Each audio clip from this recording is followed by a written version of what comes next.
كاسا اسكو سو نقناي waxaan rabaa inaan malo wixii aan ku balanaan ka soo tuuro haduu ilaahay ka raali noqdo isku soo laabanay ani inta waxaan ku heystaa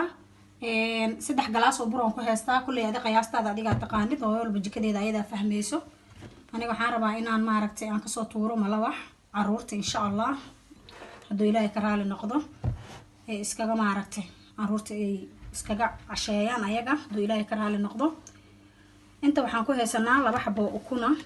2 xabo ukuna ku heysanaa 2 xabo ukuna oo ku daraaya haduu ilaahay ka haye waa isku soo naqanay waay kana marka waxaan rabaa inaan malo wixii waan soo qasay saasaan ka soo dhigay inaan ujeedina filaaya smooth kaas ka soo dhigay si fiican oo soo qasay kulli hooyo kasta sida malo wax loo qaso ay garanaysaa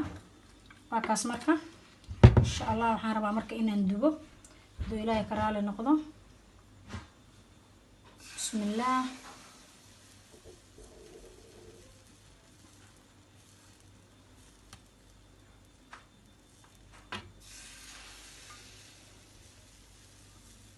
tartiib saasa ku dhadhaysaa saxaabe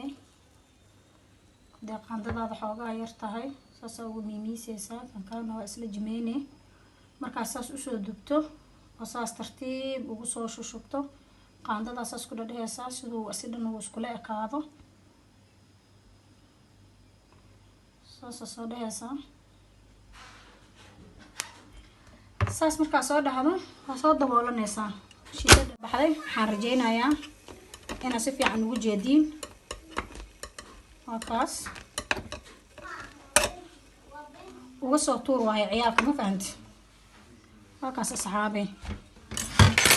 waa kaas kii kale ayaa saxaabe waa kanaasaan uu ku soo baxay markaan soo diyaariyay saxankaasaan soo saaray malab strawberry ama maansiko sidaa u taqaanid waa kaas saxaabe saana usoo diyaariyo halooga soo tuuro ciyaalka looga faa'iideeyo caanahooda yarday kuugu cabaan maasha Allah lagama sheekeyn karaan ku dhahay uga soo tuuro ciyaalka hooyo walba in caruurteeda gacanta ku hayso waa wax wanaagsan ay ka warqabto xaaladooda waxay cunayaan maasha Allah waa wax yar oo maaragtay easy oo tartiibkaaga uga soo tuuraysid bilaa orod la'aan saxaabay ma fahanteen waa kaas sahdaay idin tusno kor iyo hoos uu ka noqday waa kaasa lagama sheekeyn karo malabkiina waa kaasa waa ujeedaa alxamdulillah asxaabay fadlan hadaad ka heshay subscribe isaar like share comment wixii su'aalaha qabtiina commentiga iigu reeb insha Allah asxaabay waad ku mahadsantihiin daawashadiina waana ka helo commentidiina quruxda badan waa idin salaamayaa bye bye